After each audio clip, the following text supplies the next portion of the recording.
Hey guys, কি খবৰ? বহুতে মোক কমেণ্ট কৰি আছিলে, তাৰে মই এটা কমেণ্ট আপোনালোকক আজি ৰিপ্লাই দিব বিচাৰিছোঁ ভিডিঅ'ৰ যোগেদি, কাৰণ প্ৰতিবাৰটো ৰিপ্লাই দিয়াটো সম্ভৱ নহয়, মানে যে টাইম পোৱা নাই, ঠিক আছে।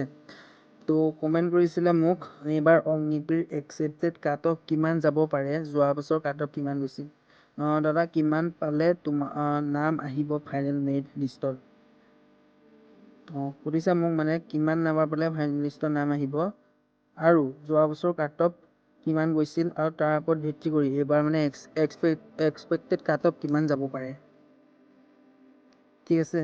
তো ভালেই কমেণ্ট কৰিছে, যিহেতু মোক সুধিছে যে যোৱা বছৰ কাট অফ কিমান গৈছিল আৰু এইবাৰ কাট অফ কিমান যাব পাৰে, ঠিক আছে। তো যিহেতু তোমালোকে জানাই মানে অগ্নিবীৰ যোনটো এক্সাম টোটেল 100 মাৰ্কছৰ হয়, 30-30কে তোমালোকৰ 3টা ভাগ পৰে মানে, ঠিক আছে। তোমালোকৰ জিকেৰ 30 মাৰ্কছ আহে, মেথছৰ 30 মাৰ্কছ আহে আৰু তোমালোকৰ ছায়েন্সৰ 30 মাৰ্কছ আহে আৰু তোমালোকৰ ৰিজনিঙৰ 10 মাৰ্কছ আহে। তো তোমালোকৰ 100 মাৰ্কছৰ মানে এক্সাম হয়, ঠিক আছে।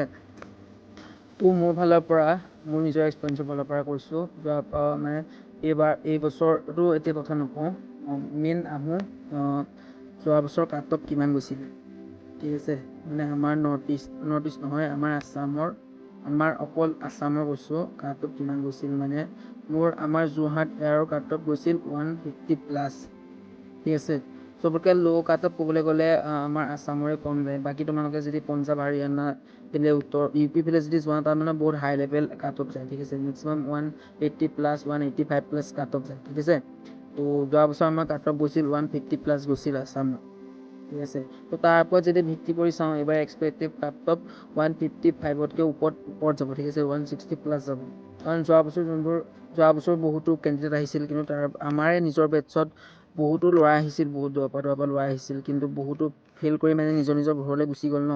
তো তেওঁলোকে যদি প্ৰথমবাৰ দিছিল ভালে আছিল, কিছুমানে ছেকেণ্ড এটেম্প আছিল, কিছুমানে থাৰ্ড এটেম্প আছিল, সেইবোৰতো মানে যাৰ লাষ্ট আছিল বয়স তেওঁলোকেও দিব নোৱাৰে, কিন্তু যাৰ বয়স আছে তেওঁলোকো মানে এবাৰ আহিব দিবলৈ, তেওঁলোকো তাৰমানে যোৱাবাৰ যোনবোৰ ফেইল হৈছিল সেইবোৰতো মানে এবাৰ আহিবই দিবলৈ, ঠিক আছে। কিন্তু আকৌ যোনবোৰ মানে নিউ কেণ্ডিডেট মানে ষ্টুডেণ্ট এইবাৰ আকৌ যিহেতু দিব, ঠিক আছে, সেইটো মানে বেছি হৈ যাব, যিহেতু কম্পিটিশ্যন দিনে দিনে বাঢ়ি গৈ আছে।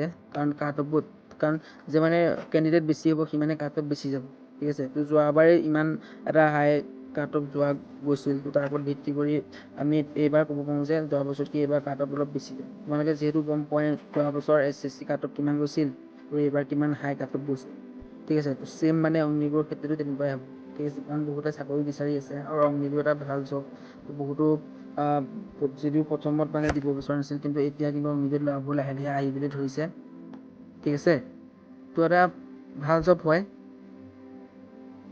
ভাল এটা অপৰচুনিটি হয়, তোমালোকৰ নিজৰ কাৰণে ভাল হ'ব, ঠিক আছে।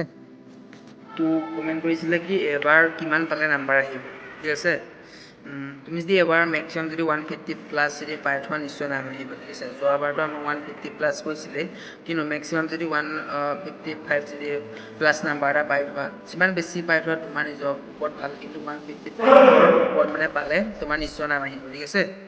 তো যিমান পাৰোঁ শ্বেয়াৰ এটা কৰি দিবা। বহুতে কৈ আছিলে যোৱা বছৰ কাট অফ তোমাক কৰি দিলোঁ, ভালদৰে প্ৰিপেৰেশ্যন কৰি থাকা, 155 ওপৰত যদি পোৱা তোমাৰ নিশ্চয় নাম আহিব, ঠিক আছে। তো যিমান পাৰা শ্বেয়াৰ এটা কৰি দিবা সকলোকে, ধন্যবাদ।